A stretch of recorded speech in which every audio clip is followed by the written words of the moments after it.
할렐루야. 6월 20일 금요일 새벽 기도회에 나오신 한해 가족 여러분 환영합니다. 우리 사도신경 하심으로 우리의 신앙을 고백하겠습니다.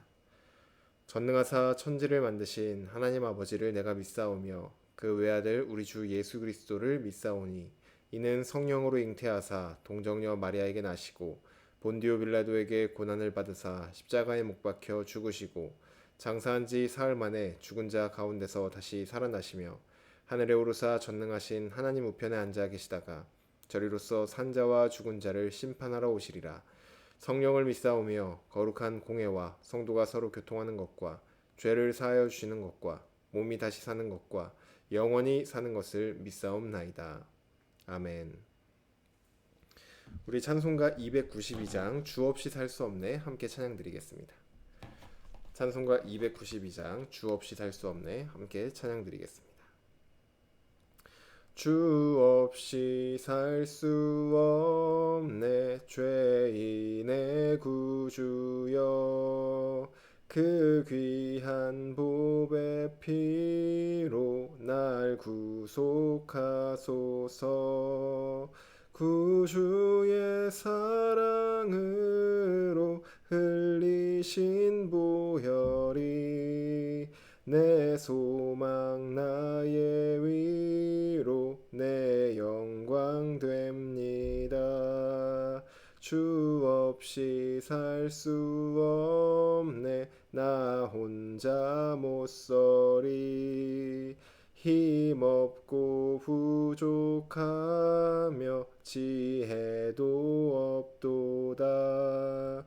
내 주는 나의 생명 또 나의 힘이라 주님을 의지하여 지혜를 얻으리. 주 없이 살 수 없네 내 주는 아신다. 내 영의 깊은 간구 마음의 소원을 주밖에 나의 마음 위알아 주리요. 내 마음 위로하사 평온케 하시네. 주 없이 살 수 없네 세월이 흐르고 이 깊은 고독 속에 내 생명 끝나도 사나운 풍랑일 때 날 지켜주시니 내 곁에 계신 주님 늘 힘이 됩니다. 아멘. 오늘 우리에게 주신 하나님 말씀은 역대상 21장 1절부터 17절까지 말씀입니다. 오늘 아침 우리에게 주신 하나님 말씀 역대상 21장 1절에서 17절까지 말씀입니다. 제가 가지고 있는 성경 구약 성경 641쪽에 있습니다. 역대상 21장 1절에서 17절까지 말씀입니다. 우리 다 찾으신 줄로 알고 우리에게 주시는 말씀 함께 한 목소리로 합독하도록 하겠습니다. 1절입니다. 사탄이 일어나 이스라엘을 대적하고 다윗을 충동하여 이스라엘을 계수하게 하니라.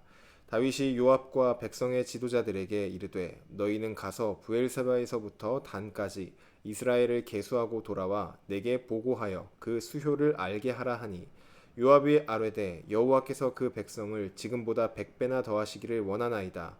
내 주 왕이여 이 백성이 다 내 주의 종이 아니니까 내 주께서 어찌하여 이 일을 명령하시나이까 어찌하여 이스라엘이 범죄하게 하시나이까 하나 왕의 명령이 요압을 재촉한지라. 드디어 요압이 떠나 이스라엘 땅에 두루 다닌 후에 예루살렘으로 돌아와 요압이 백성의 수요를 다윗에게 보고하니 이스라엘 중에 칼을 뺄 만한 자가 110만 명이요 유다 중에 칼을 뺄 만한 자가 47만 명이라. 요압이 왕의 명령을 마땅치 않게 여겨 레위와 베냐민 사람은 계수하지 아니하였더라. 하나님이 이 일을 악하게 여기사 이스라엘을 치심해 다윗이 하나님께 아뢰되 내가 이 일을 행함으로 큰 죄를 범하였나이다. 이제 간구하옵나니 종의 죄를 용서하여 주옵소서. 내가 심히 미련하게 행하였나이다 하니라. 여호와께서 다윗의 선견자 갓에게 말씀하여 이르시되 가서 다윗에게 말하여 이르기를 여호와의 말씀이 내가 네게 세 가지를 내어 놓으리니 그 중에서 하나를 네가 택하라. 내가 그것을 네게 행하리라 하셨다 하라 하신지라. 갓이 다윗에게 나아가 그에게 말하되 여호와의 말씀이 너는 마음대로 택하라. 혹 3년 기근이든지 혹 내가 석 달을 적군에게 패하여 적군의 칼에 쫓길 일이든지 혹 여호와의 칼 곧 전염병이 사흘 동안 이 땅에 유행하며 여호와의 천사가 이스라엘 온 지경을 멸할 일이든지라고 하셨나니 내가 무슨 말로 나를 보내신 이에게 대답할지를 결정하소서 하니 다윗이 갓에게 이르되 내가 곤경에 빠졌도다. 여호와께서는 긍휼이 심히 크시니 내가 그의 손에 빠지고 사람의 손에 빠지지 아니하기를 원하나이다 하는지라. 이에 여호와께서 이스라엘 백성에게 전염병을 내리심에 이스라엘 백성 중에서 죽은 자가 7만 명이었더라. 하나님이 예루살렘을 멸하러 천사를 보내셨더니 천사가 멸하려 할 때에 여호와께서 보시고 이 재앙 내림을 뉘우치사 멸하는 천사에게 이르시되 족하다 이제는 내 손을 거두라 하시니 그때 여호와의 천사가 여부수 사람 오르난의 타작마당 곁에 선지라. 다윗이 눈을 들어 보매 여호와의 천사가 천지 사이에 섰고 칼을 빼어 손에 들고 예루살렘 하늘을 향하여 편지라. 다윗이 장로들과 더불어 굵은 배를 입고 얼굴을 땅에 대고 엎드려 하나님께 아뢰되 명령하여 백성을 계수하게 한 자가 내가 아니니이까. 범죄하고 악을 행한 자는 곧 나이니이다. 이 양떼는 무엇을 행하였나이까. 청하건대 나의 하나님 여호와여 주의 손으로 나와 내 아버지의 집을 치시고 주의 백성에게 재앙을 내리지 마옵소서 하니라. 아멘. 기도드리겠습니다. 사랑의 하나님, 오늘도 겸손히 주님 앞에 나와 하나님을 예배합니다. 주님을 예배하는 이 시간이 우리의 가장 기쁨이 되는 시간이며 또한 우리가 진정으로 살아나는 시간임을 고백합니다. 오늘도 주님의 말씀 앞에 겸손히 서서 우리를 살리시고 또 우리를 바른 길로 인도하시며 주님의 뜻을 우리에게 가르쳐 주시길 간절히 원하며 주님께서 우리에게 말씀하여 주실 때 겸손히 듣고 그 말씀에 반응하여 순종하는 우리가 되게 하여 주시옵소서. 주님, 우리가 드릴 수 있는 것이 많지 않지만 정말 우리의 마음과 또 우리의 순종을 하나님께 올려드립니다. 주여 받아 주시옵소서. 감사드리며 예수님의 이름으로 기도드립니다. 아멘. 할렐루야. 오늘 우리 함께 읽은 역대상 21장 말씀으로 하나님 말씀 함께 나누고자 합니다. 네, 오늘 본문은 다윗의 인구조사 내용을 담고 있습니다. 앞서 살펴보았듯이 다윗은 하나님을 위한 성전을 짓고자 하였습니다. 하나님은 그 일을 기쁘게 여기셨고 오히려 다윗의 집을 하나님께서 세워주시겠다라고 약속하여 주셨습니다. 하나님의 은혜를 입은 다윗은 승승장구하며 나아갑니다.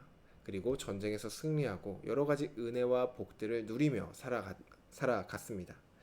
그러다 오늘 본문에서 갑자기 다윗은 하나님이 보실 때 악한 일을 행하게 됩니다. 1절을 보시면 사탄이 이스라엘을 대적하고 다윗을 충동하였다 이렇게 말을 합니다. 바로 이 일이 사탄이 하는 일입니다. 하나님과 사람 사이를 이간질하고 그 사이를 무너뜨리고 하나님과의 관계를 무너뜨리는 일, 바로 이 일이 사탄이 하는 일입니다. 다윗은 하나님께 받은 은혜에 감사하며 또 하나님만 의지하며 살았던 사람입니다. 그런데 사탄은 다윗과 하나님의 관계를 무너뜨리기 위해 하나님께서 우리를 향한 그 사랑은 어떻게 건드릴 수 없기 때문에 사람이 하나님을 향한 그 마음을 무너뜨리기 시작합니다. 그래서 사탄이 다윗의 마음에 교만을 불어넣죠. 사탄은 다윗으로 하여금 하나님의 위대하심 그리고 하나님의 도우심이 아니라 바로 자기의 위대함, 자신의 강함, 자신의 부함 이것에 집중하게 만듭니다.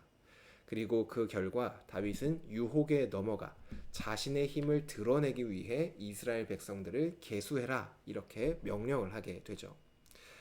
분명히 나라의 필요에 따라서 백성이 몇 명인지 계수하는 것 자체는 죄가 아닙니다.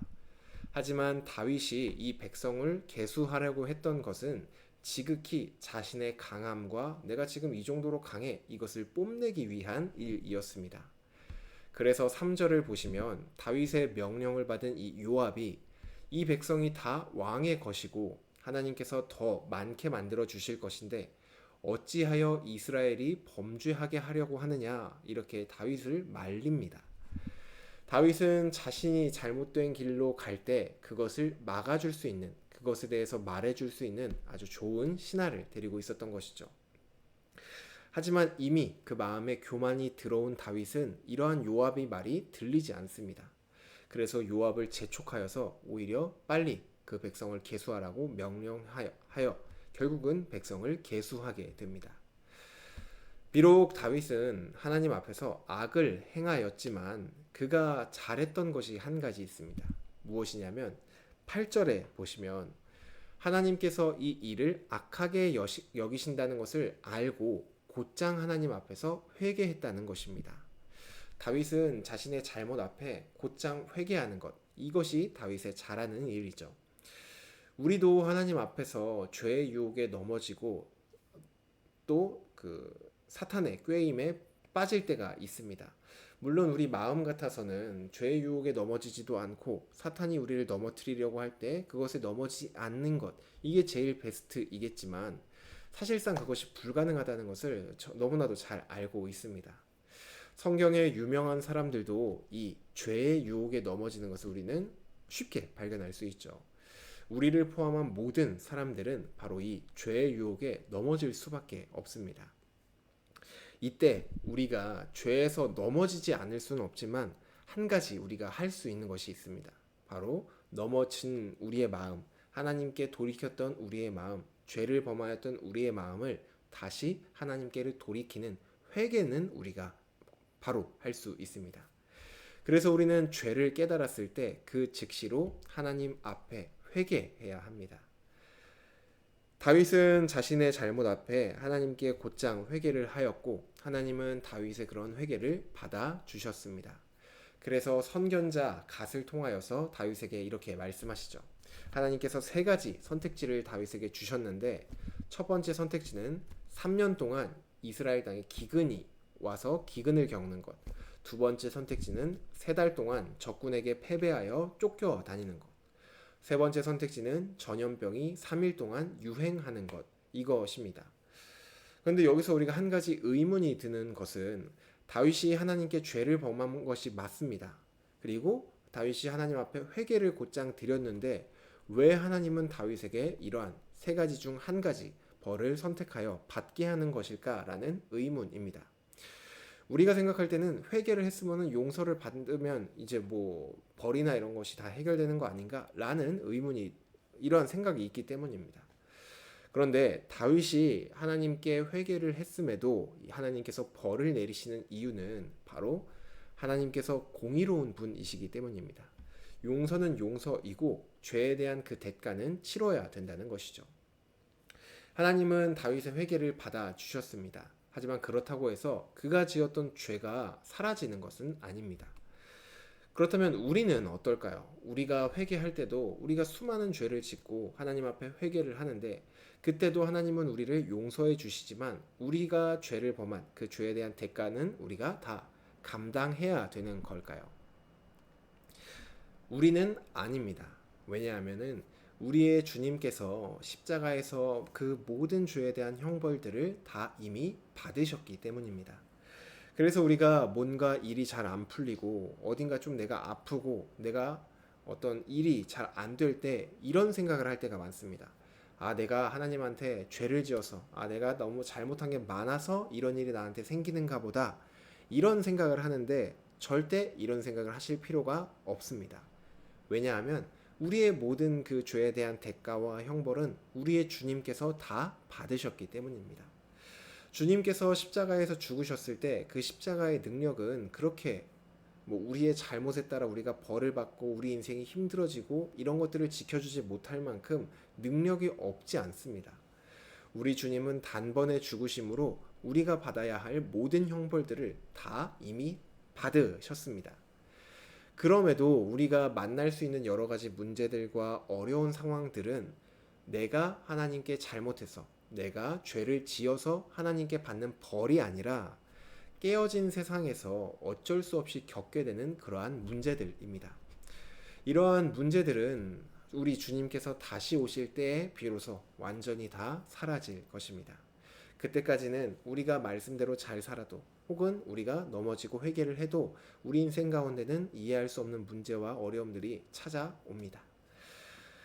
이어서 말씀을 계속 보시면 13절에 다윗은 세 가지 선택지 중에 3일 동안 전염병이 내려지는 선택을 합니다. 그 이유는 내가 사람의 손에 이 형벌을 맡기는 것보다는 긍휼이 많고 자비로우신 하나님의 손에 이 형벌을 맡기는 것이 더 낫다고 판결한 것입니다. 그리고 그 결과 14절을 보시면 그 형벌의 결과로 이스라엘에서 죽은 자가 무려 7만 명이었다고 말을 합니다. 다윗 한 사람의 범죄로 인하여서 7만 명의 백성이 죽게 된 것이죠. 우리는 여기서 두 가지 생각을 해볼 수 있습니다. 첫 번째 할 수 있는 생각은 인구조사를 한번 했다고 이렇게나 많은 사람들이 죽어야 되는가? 라는 의문입니다. 다윗의 인구조사로 인하여서 이스라엘 백성 중 7만 명의 사람이 죽었다는 것은 아주 큰 사람이 죽은 것이죠. 그런데 이에 대한 대답은 무엇이냐면 하나님 앞에 죄를 범하는 그 죄의 값은 이만큼 이것보다 더 크다는 것입니다. 우리는 죄를 생각보다 가볍게 생각하는 경향이 있는데 우리가 죄를 지은 대상이 누구인지를 좀 생각해 볼 필요가 있습니다. 무려 우리가 하나님 앞에 죄를 범한 것이죠. 하나님은 죄를 이 정도로 심각하게 여기십니다. 우리는 죄 지었어 그럼 회개하면 되지 이렇게 가볍게 생각하지만 하나님 앞에 죄는 이 정도로 수많은 사람들이 죽을 수 있을 정도로 아주 심각한 그런 문제입니다. 심지어 이 7만 명이라는 숫자는 하나님께서 이 정도면 벌이 충분하다 이것이 아니라 그 긍휼하심으로 벌을 중간에 멈추신 것 그때의 숫자가 바로 이 7만 명입니다. 만약 하나님의 긍휼하심이 없었다면 죄에 대한 대가는 더욱더 가혹했을 것입니다. 이것이 우리가 첫 번째 생각해야 될 것. 죄는 우리가 생각하는 것보다 훨씬 더 심각한 문제다. 이것이 첫 번째 생각할 문제고 또 두 번째 문제는 무엇이냐면 다윗이 죄를 지었는데 왜 다윗은 멀쩡하고 백성들이 이렇게 수많은 백성들이 죽었냐라는 것입니다. 17절에 다윗도 이러한 같은 마음으로 하나님께 간구를 합니다. 하나님, 백성은 제가 계수하지 않았습니까? 범죄하고 악을 행한 자는 바로 저인데 이 양떼는 무슨 일을 행하였습니까? 차라리 나와 내 아버지의 집안을 치시고 주의 백성에게 재앙을 내리지 마옵소서라고 하나님 앞에 간구합니다. 하나님은 왜 다윗이 잘못을 했는데 이 백성들에게 재앙을 내리신 걸까요? 그 이유는 성경 곳곳에는 대표성의 원리가 곳곳에 등장합니다. 대표가 있고 그 대표가 무엇을 하냐에 따라서 그 대표 아래 있는 사람들이 그 결과를 받게 되는 이 대표성의 원리가 성경 곳곳에 발견됩니다. 예를 들어 가장 큰 대표가 바로 아담이죠. 아담은 모든 인류를 대표하였고 그가 범죄하자 모든 인류가 죄에 빠졌습니다. 아담이 죄를 지었는데 우리 모두가 죄인이 된 것은 아담이 우리의 모든 인류의 대표였기 때문입니다. 마찬가지로 다윗이 백성들의 대표였기 때문에 다윗이 죄를 짓는 것은 그 백성들에게 재앙이라는 영향을 미치는 것이죠. 이것을 볼 때 우리는 좀 불합리하다라고 생각을 할 수도 있습니다. 내가 잘못한 것도 아니고 내가 무엇을 한 것도 아닌데 이 사람이 잘못한 건데 그 여파가 나한테까지 온다라는 것은 불합리한 것이 맞죠. 그런데 반대로 생각을 해보면 다윗 한 사람이 하나님께 순종했던 것으로 인하여서 이스라엘은 그 어느 때보다 전성기를 맞이하였습니다. 이 대표성의 원리라는 것은 하나님께서 벌을 주기 위해서 만드신 것이 아니라 복을 주기 위해서 만든 것입니다. 모두가 한 사람 한 사람 너 이거 잘해 너 이거 잘해 난 이거 잘했으니까 복 받고 난 이거 못했으니까 못 받고 이것이 아니라 단 한 사람 그래도 좀 더 괜찮은 사람이 잘함으로 인하여서 이 사람에게 속하였던 모든 사람들에게 복을 주시려는 하나님의 계획이 바로 이 대표성 원리 안에 담겨 있습니다. 아담의 경우도 아담 한 사람의 순종으로 인하여서 모든 인류에게 하나님이 복을 주시려고 계획하였지만 이 아담이 실패하자 오히려 그 저주가 모든 인류에게 내려진 것이죠. 이 대표성의 원리는 우리에게 매우 중요한 원리입니다. 왜냐하면은 우리의 대표가 바로 그리스도 예수님이기 때문입니다. 우리는 어느 누구도 하나님께서 만족하실 만한 의에 도달할 수가 없는 존재들입니다. 하지만 유일하게 하나님 앞에 의로우신 분이 계신데 바로 우리 주님이십니다. 주님은 모든 율법을 지키심으로 하나님 앞에 의롭다 하심을 얻었습니다. 그리고 우리가 주님을 믿을 때 어떠한 일이 일어나냐면 이전에는 아담에 속하여 있던 사람들, 그래서 죄와 사망의 종노릇하며 그 죽음을 피할 수 없었던 자들이었다면은 이제 예수님을 믿는 그 순간 우리의 대표가 예수님으로 바뀌게 됩니다. 우리는 주님과 연합을 하게 되고 주님 아래 있어서 주님이 받게 될 은혜와 복들을 다 받아 누리는 존재로 완전히 새로운 존재가 되는 것이죠. 주님이 이루신 의가 우리의 것이 되고 주님에게 주어진 복이 우리의 것이 됩니다. 다윗 왕은 여러 왕들 중에서도 하나님의 마음 앞에 합한 자였습니다. 그런 다윗 덕분에 백성들은 수많은 복을 받아 누렸죠. 비록 이러한 다윗도 완벽한 존재는 아니었기 때문에 오늘 본문처럼 죄를 범하고 재앙을 백성들이 맞이하기도 하였습니다. 하지만 우리의 진짜 왕이신 주님은 이 다윗의 후손으로 오신 진짜 왕이신 주님은 완벽한 분이십니다. 우리는 모두 주님 덕분에 하나님께 받은 복과 은혜를 누리는 사람들이죠. 그래서 우리가 예수님을 믿을 때 우리는 주님에 속하게 되었다. 이것을 우리가 두 번째로 기억해야 합니다. 네, 이제 말씀을 좀 정리하겠습니다. 오늘 우리는 다윗의 실패 속에서 우리의 연약함을 보았죠. 우리도 언제든 다윗처럼 넘어질 수 있습니다. 지금 하나님과 내가 관계가 좋고 친밀하다고 해서 넘어지지 않는 것이 아닙니다. 언제든 우리는 넘어질 수 있지만 우리는 즉시 회개를 해야 합니다. 다시 회개를 함으로 하나님과 온전한 관계로 나아가는 것, 이것이 우리가 범죄함 앞에서 넘어짐 앞에서 해야 될 일입니다. 또한 우리는 우리의 완전한 대표, 진정한 왕이신 예수 그리스도를 보았습니다.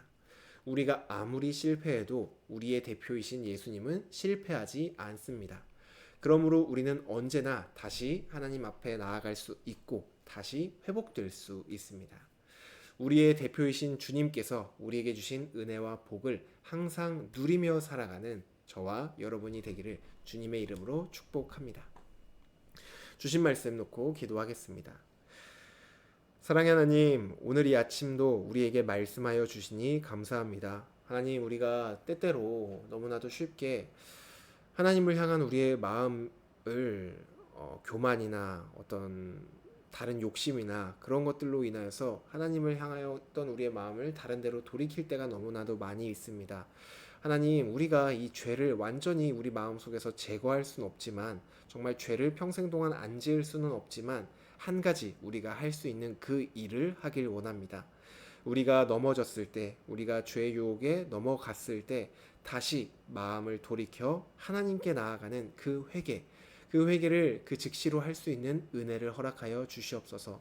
성령 하나님, 우리 마음 가운데서 우리에게 알려주시고 우리가 다시 주님께 돌이킬 수 있도록 은혜를 허락하여 주시옵소서. 또한 주님께서 죄를 얼마나 심각하게 여기시는지도 다시 한번 알려주시니 감사합니다. 우리가 결코 죄를 가볍게 생각하지 않고 정말 죄에 대한 무거움을 기억하며 또한 그러한 죄를 위해서 돌아가신 주님을 기억하며 우리가 죄를 선택하기보다 주님을 선택하는 우리 모두 될 수 있도록 인도하여 주시옵소서. 또한 이전에 옛사람으로서 아담에게 속하였던 우리를 주님께 속한 새 사람으로 변화시켜 주셔서 주님이 주시는 그 은혜와 그 모든 복과 그 모든 의로움을 우리가 받아 누릴 수 있도록 인도해 주시니 감사합니다. 주님 안에 있기에 우리가 자유합니다. 주님 안에 있기에 언제든 회복될 수 있음을 고백합니다. 오직 주님만 바라보며 오늘도 우리에게 허락된 주님의 복을 누리며 살아가는 우리 되게 하여 주시옵소서. 감사드리며 예수님의 이름으로 기도드립니다. 아멘. 네, 오늘 예배를 마쳤습니다. 오늘은 금요일로 금요 성령 집회가 있습니다. 함께 나오셔서 우리를 향하신 하나님 말씀 듣고 또 주님께 우리의 마음을 기도로 올려드리는 은혜의 시간 보내시기를 바랍니다. 오늘 하루도 주님 안에 승리하는 하루 보내시길 바랍니다.